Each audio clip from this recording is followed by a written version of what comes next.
नमस्कार।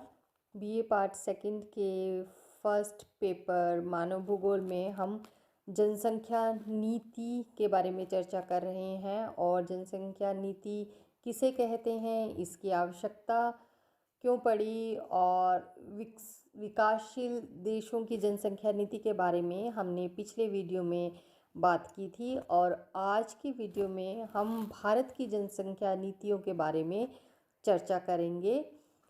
तो भारत की जब बात आती है तो जैसा कि हम जानते ही हैं कि भारत एक विकासशील देश है और यहाँ पे जनसंख्या वृद्धि तीव्र गति से हो रही है।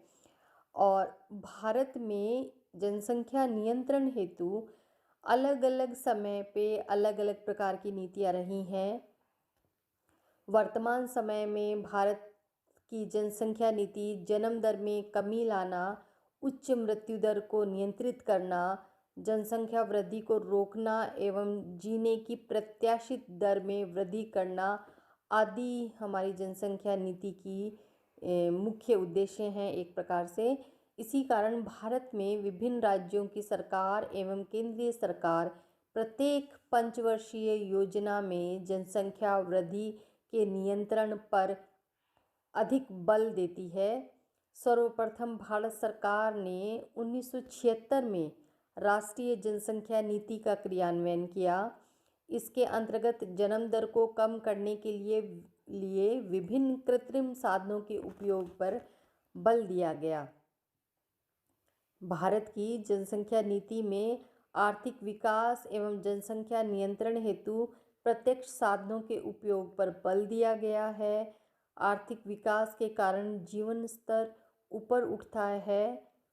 जीवन स्तर में सुधार होने पर जन्म दर स्वतः ही नीचे गिरने लगती है। प्रत्यक्ष साधनों में परिवार नियोजन तथा परिवार कल्याण से संबंधित सुविधाओं के विस्तार एवं प्रचार प्रसार पर बल दिया गया है। भारत की जनसंख्या नियंत्रण संबंधी नीतियों को निम्नांकित उपविभागों में बांटा गया है समय के अनुसार। तो इसमें पहला है ब्रिटिश कालीन जनसंख्या नीति। स्वतंत्रता प्राप्ति से पूर्व भारत में जनसंख्या नियंत्रण संबंधी किसी भी नीति का क्रियान्वयन नहीं किया गया क्योंकि ब्रिटिश शासन की परिवार नियोजन एवं परिवार कल्याण संबंधी नीतियों में कोई विशेष रुचि नहीं थी।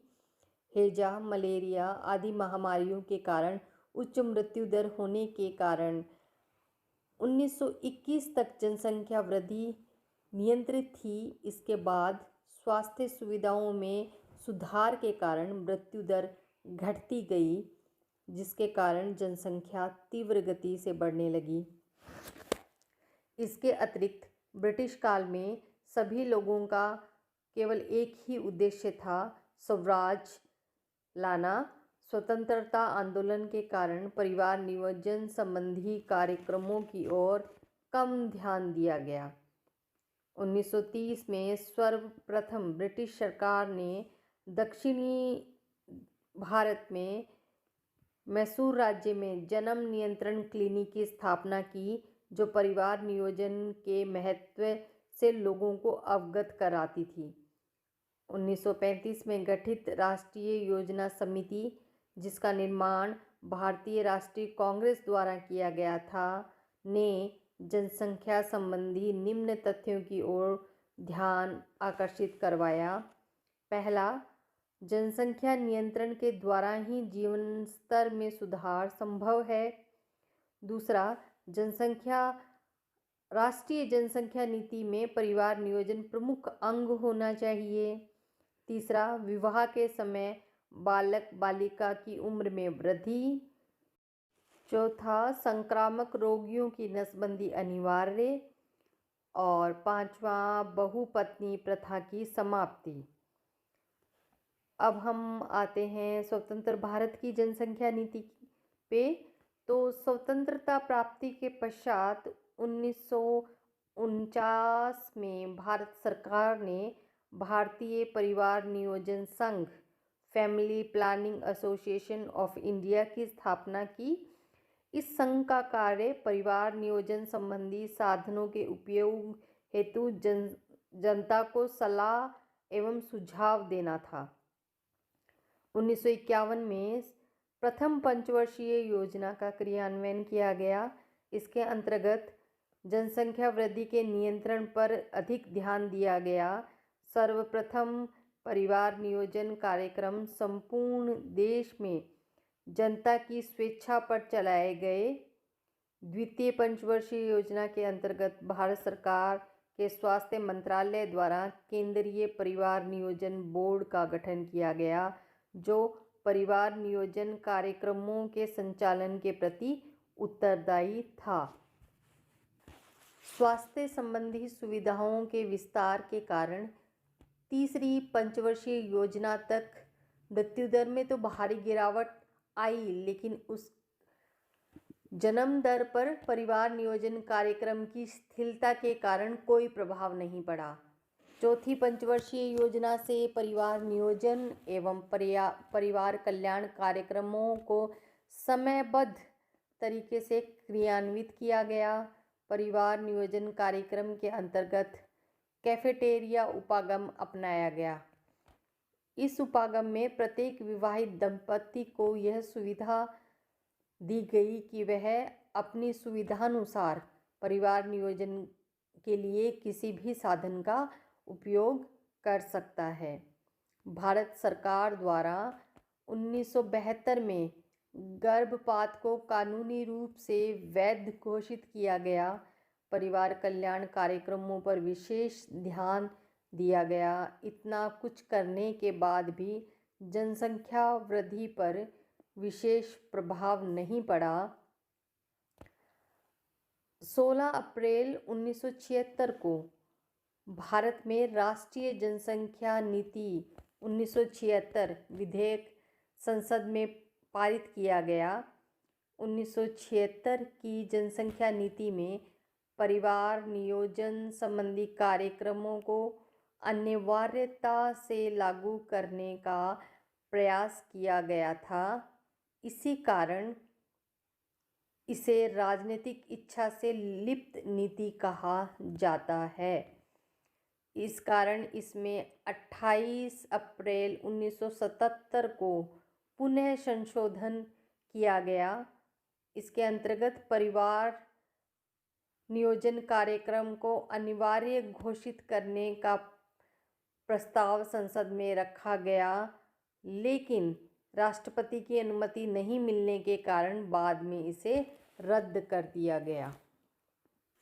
पहले हम राष्ट्रीय जनसंख्या नीति 1976 यानी नेशनल पॉपुलेशन पॉलिसी 1976 के जो महत्वपूर्ण तथ्य थे उनको जान लेते हैं। तो 16 अप्रैल 1976 में जनसंख्या वृद्धि के संबंध में एक नई राष्ट्रीय नीति की घोषणा की गई, जिसके मुख्य तथ्य इस प्रकार से थे। पहला, परिवार कल्याण से संबंधित चिकित्सा सेवाओं तथा पुनर्जनन योग्य बनाने वाली सेवाओं की निःशुल्क व्यवस्था करना। दूसरा, माँ एवं बच्चे के स्वास्थ्य संबंधी कार्यक्रमों को महत्व देना। तीसरा, महिलाओं के शिक्षा के स्तर में सुधार लाना। फोर्थ है, विवाह की आयु लड़कियों के लिए 18 वर्ष एवं लड़कों के लिए 21 वर्ष करना। फिफ्थ, जनसंख्या शिक्षा पर बल देना। और सिक्स्थ है, परिवार कल्याण कार्यक्रम की वृद्धि हेतु राज्य सरकार एवं केंद्र सरकार द्वारा प्रचार माध्यमों का प्रयोग करना। सेवंथ है, परिवार कल्याण को बढ़ावा देने के लिए स्वयंसेवी संस्थाओं का प्रयोग करना। एट्थ है, परिवार कल्याण कार्यक्रमों के लिए सरकार, स्वीकृत स्थानीय निकाय, स्वयंसेवी संगठन आदि की दान के रूप में दी जाने वाली राशि पर आयकर में छूट देना। नाइन्थ, राज्य सरकारों को दी जाने वाली केंद्रीय सहायता का 8% परिवार कल्याण कार्यक्रमों पर व्यय करना। 10th, भारत सरकार एवं राज्य सरकारों के सभी मंत्रालयों एवं विभागों को परिवार कल्याण कार्यक्रम से संबंध करना। और 11th है गर्भ निरोध एवं प्रजनन जीव विज्ञान में अनुसंधान कार्य पर बल देना। और 12th है राज्य में परिवार कल्याण कार्यक्रम का गठन और सावधानी पूर्वक प्रचार तथा केंद्रीय मंत्रिमंडल द्वारा स्थिति की समीक्षा करना। तो ये जो 12 तथ्य हैं, ये हमारी जो पहली राष्ट्रीय जनसंख्या नीति थी 1976 उसके मुख्य बिंदु हैं। और इसके पश्चात संशोधित राष्ट्रीय जनसंख्या नीति आई 1977, जिसके बारे में हम अगले वीडियो में चर्चा करेंगे।